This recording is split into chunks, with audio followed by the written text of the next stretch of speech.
Assalamualaikum warahmatullahi wabarakatuh. Selamat malam semuanya.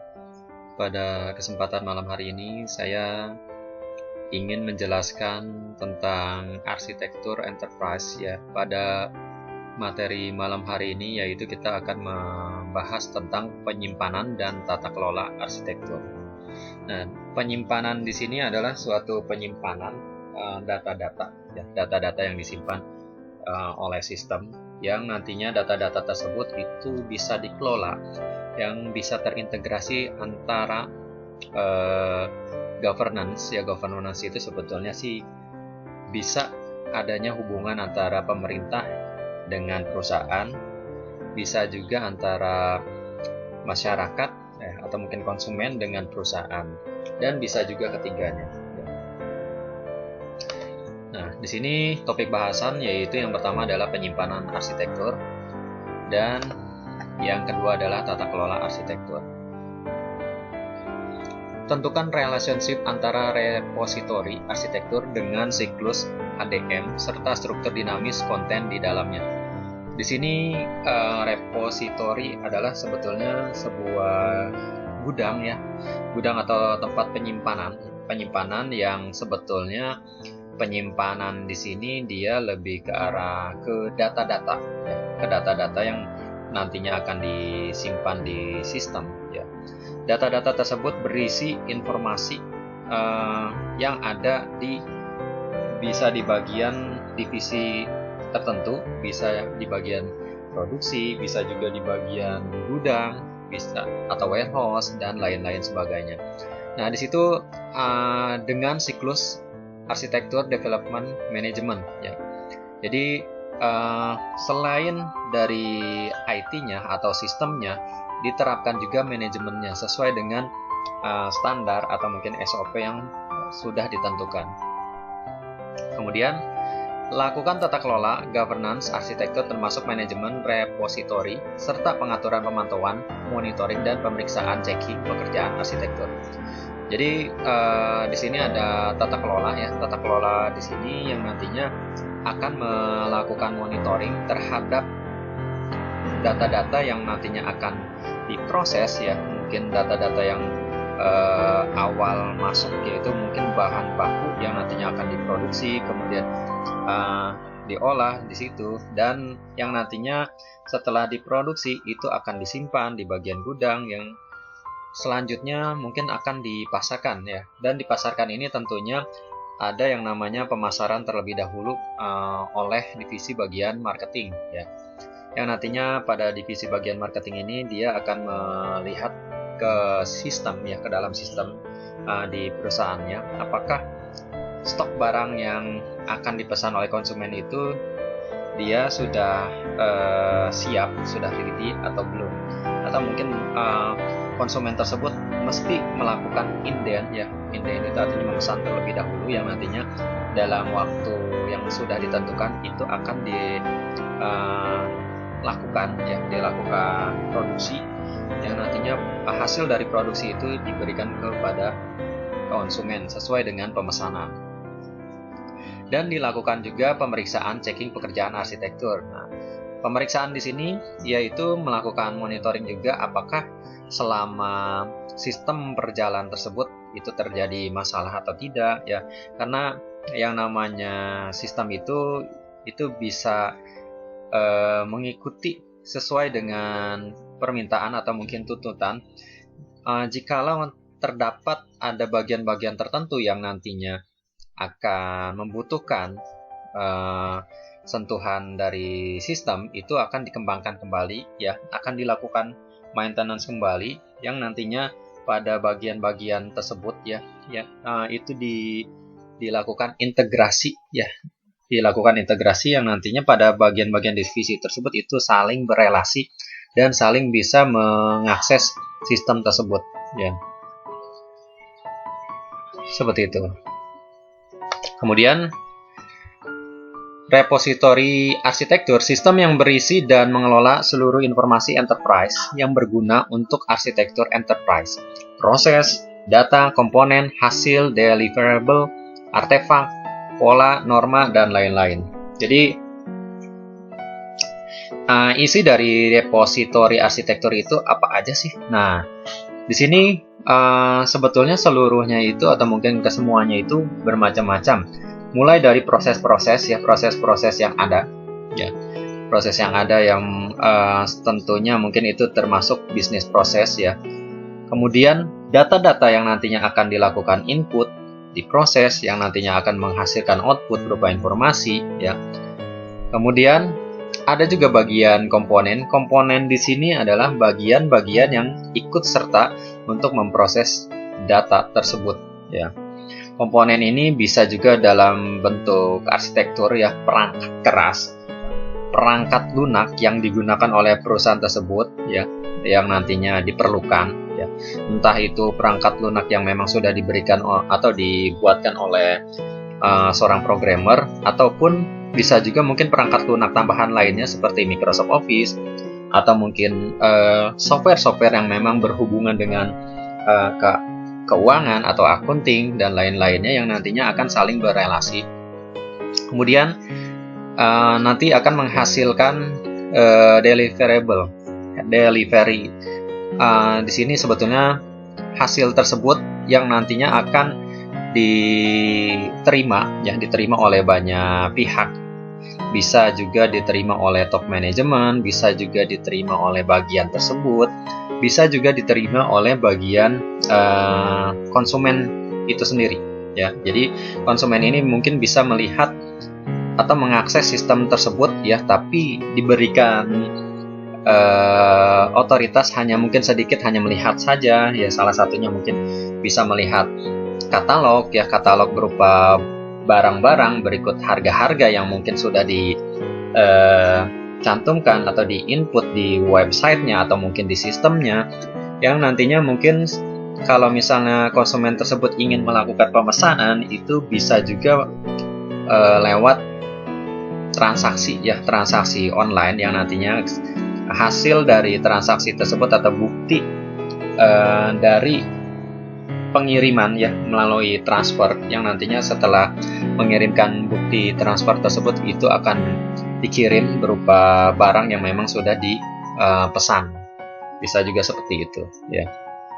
Nah, kemudian di sini ada artefak ya. Sebetulnya untuk artefak itu adalah bagian-bagian yang sebetulnya bisa berupa diagram-diagram ya, bisa berupa diagram tersebut yang nantinya mungkin bisa melihat suatu alur proses, mungkin proses yang tadinya dari langkah-langkah mungkin dari awal kemudian sampai akhir.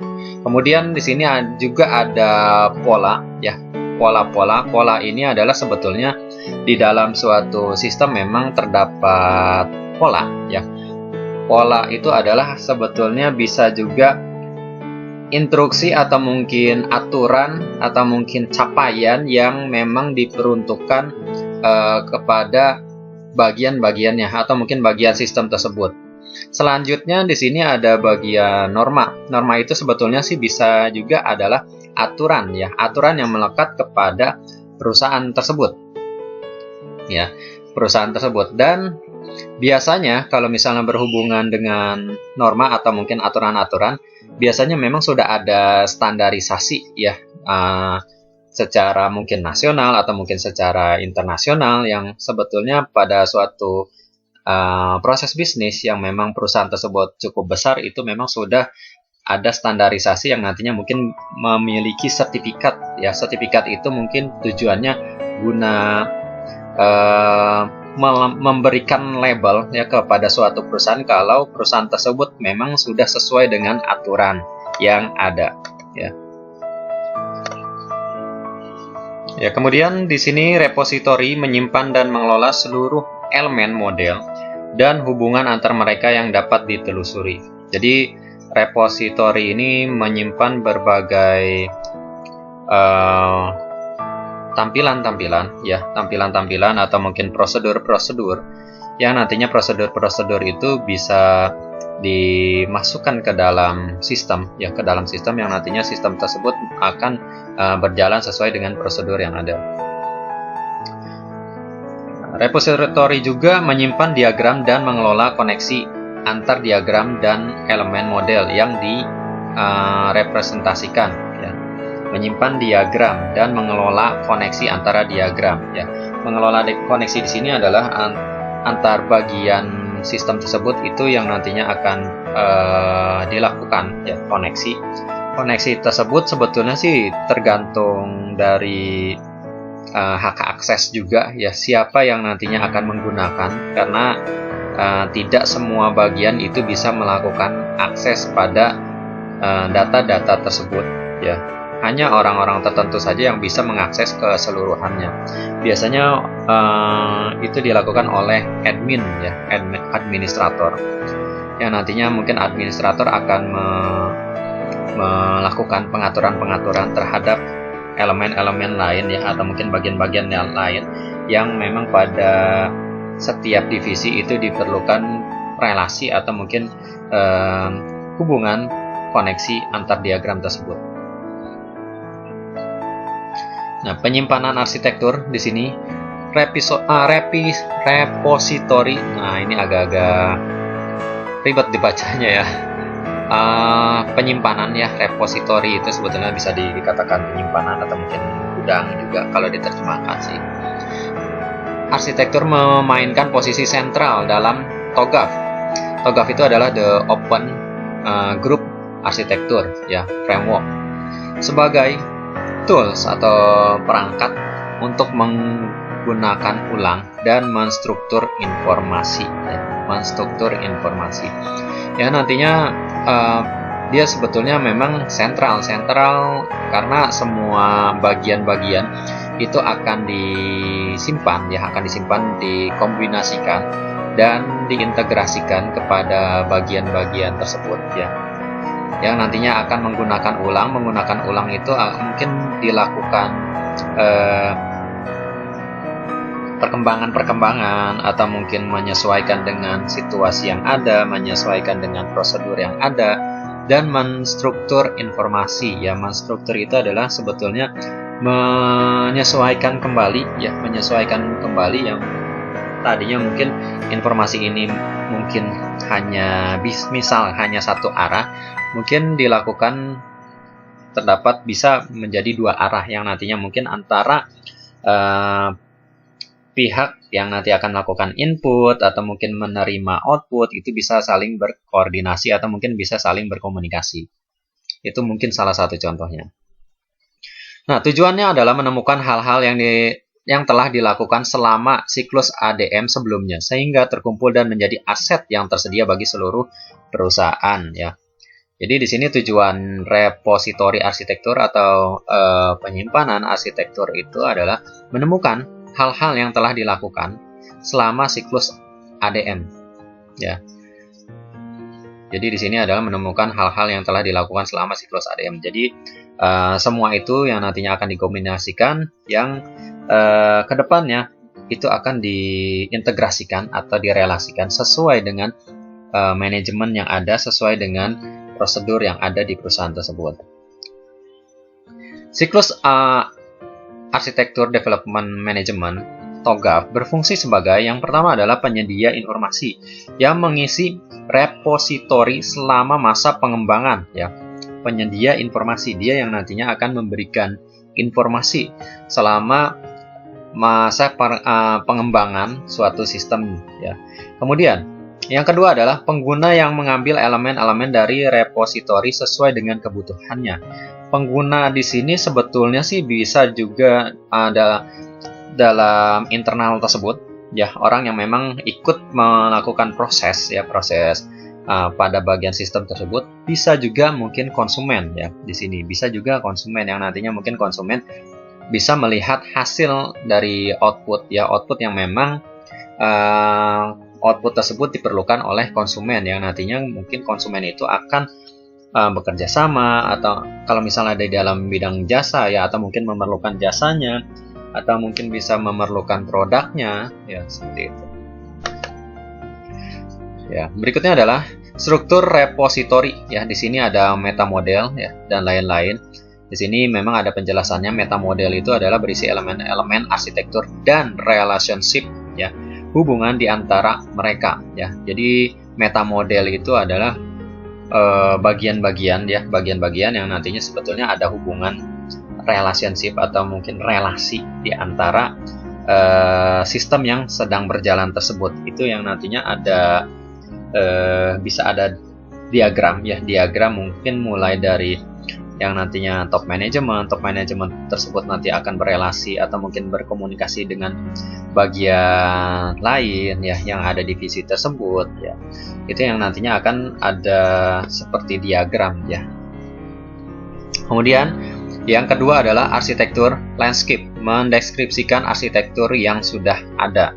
Mendeskripsikan itu adalah menggambarkan ya, menggambarkan kegiatan-kegiatan yang memang sudah berlangsung.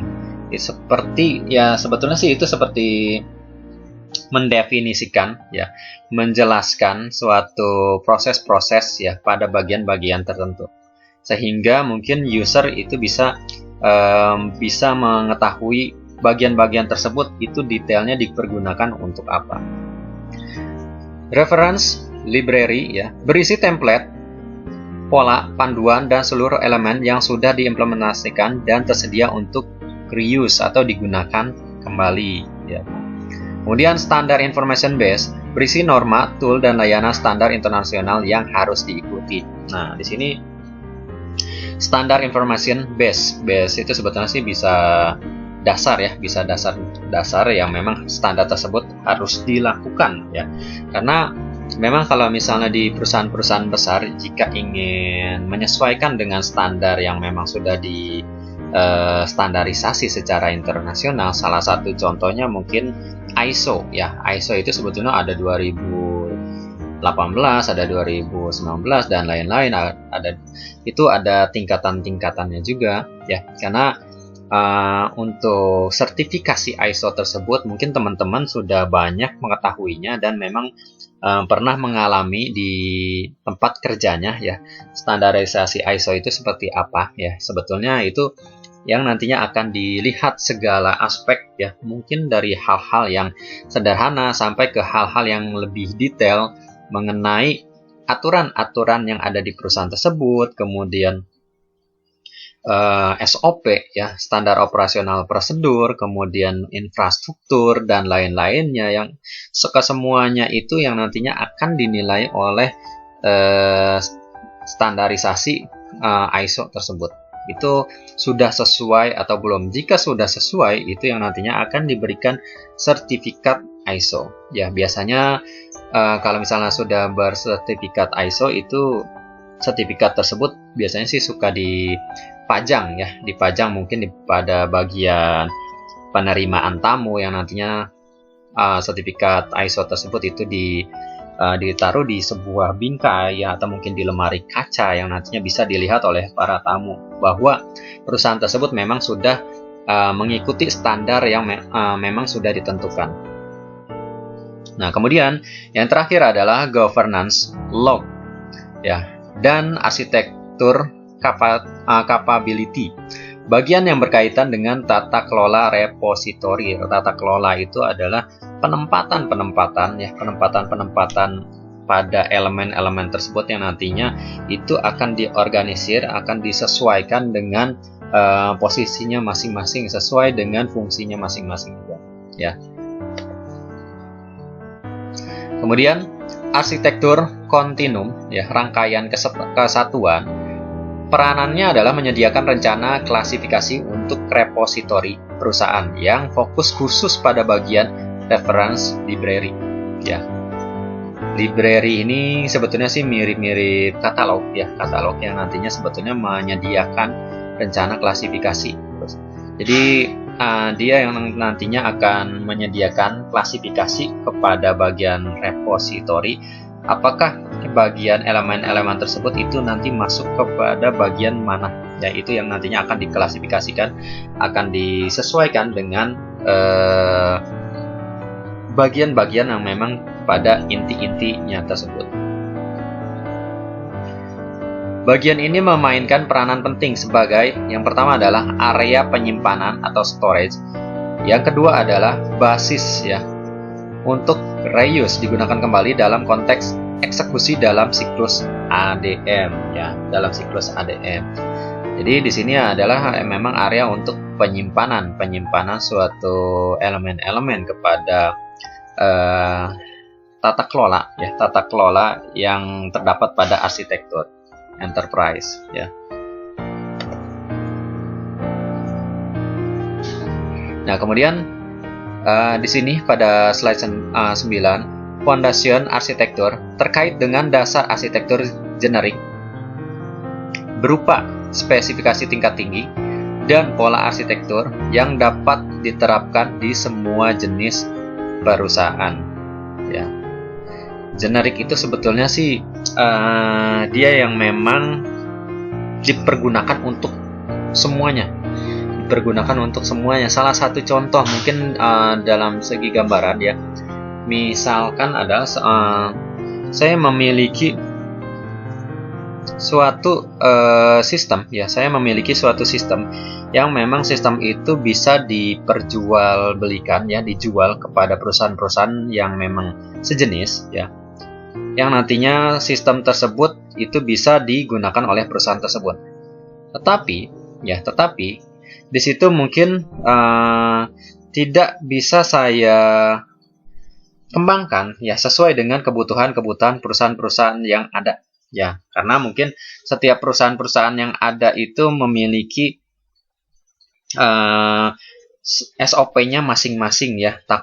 Takutnya mungkin ada bagian-bagian yang memang tidak sesuai dengan sistem yang sudah saya kembangkan tersebut, seperti itu.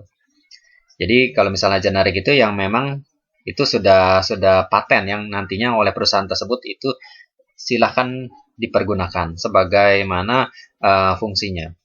Tetapi kalau selain generik, ya, itu yang nantinya bisa dikembangkan sesuai dengan keinginan atau mungkin permintaan perusahaan tersebut. Apakah akan disesuaikan kembali dengan kondisi lingkungan perusahaan tersebut atau tidak. Ya.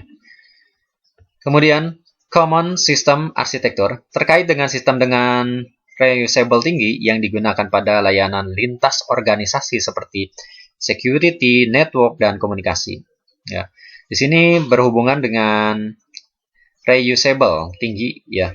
Jadi dia antar organisasi, ya, antar divisi, bisa juga di sini antar perusahaan yang memang perusahaan tersebut itu saling membutuhkan suatu sistem yang nantinya sistem tersebut bisa dijalankan secara terintegrasi yang nantinya berelasi, ya, ke dua perusahaan atau mungkin lebih dari dua perusahaan yang nantinya mungkin setiap perusahaan itu bisa mengakses sistem tersebut, tetapi memiliki security, tentunya memiliki pengamanan, ya. Orang-orang mungkin luar itu tidak bisa mengakses sistem tersebut karena memang sudah diberikan pengamanan. Mungkin yang standarnya atau mungkin yang simpelnya adalah untuk masuk tersebut itu harus melakukan login terlebih dahulu. Ya, kemudian jaringan di sini apakah jaringannya tersebut terkoneksi internet ataukah koneksi tersebut itu terdapat dua perusahaan atau lebih yang nantinya itu saling berkomunikasi, ya. Ya, mungkin menggunakan jaringan intranet atau mungkin yang lainnya, ya. Yang tentunya itu tidak dikaitkan atau mungkin tidak dikoneksikan dengan internet, ya. Yang berikutnya adalah komunikasi. Komunikasi ini yang nantinya antar perusahaan tersebut atau antar organisasi tersebut itu bisa saling berkomunikasi, ya. Nah, industri arsitektur, ya. Di sini terkait dengan struktur yang digunakan pada industri tertentu seperti telekomunikasi, perbankan, atau asuransi, itu adalah salah satu yang memang industri tersebut memerlukan, ya, arsitektur yang berhubungan dengan tata kelola, ya, kemudian berhubungan dengan penyimpanan yang cukup besar, ya. Jadi itu, ya. Salah satu contohnya mungkin perbankan. Perbankan di sini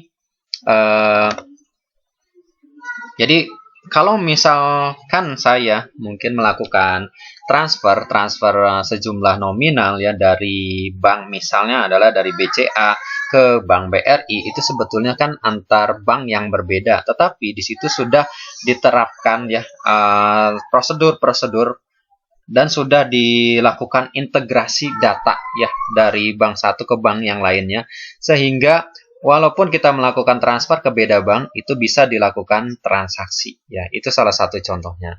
Kemudian, berikutnya adalah organisasi spesifik arsitektur. Terkait dengan konten yang spesifik untuk perusahaan atau bagian di dalamnya. Jadi berhubungan dengan bagian-bagian yang lebih spesifik lagi pada bagian arsitektur. Ya, mungkin itu saja yang ingin saya sampaikan. Kurang lebihnya mohon maaf. Mungkin pada slide berikutnya itu bisa teman-teman pelajari lagi. Jika ada yang kurang paham, itu bisa melakukan pertanyaan melalui Japri ya. Terima kasih. Assalamualaikum warahmatullahi wabarakatuh.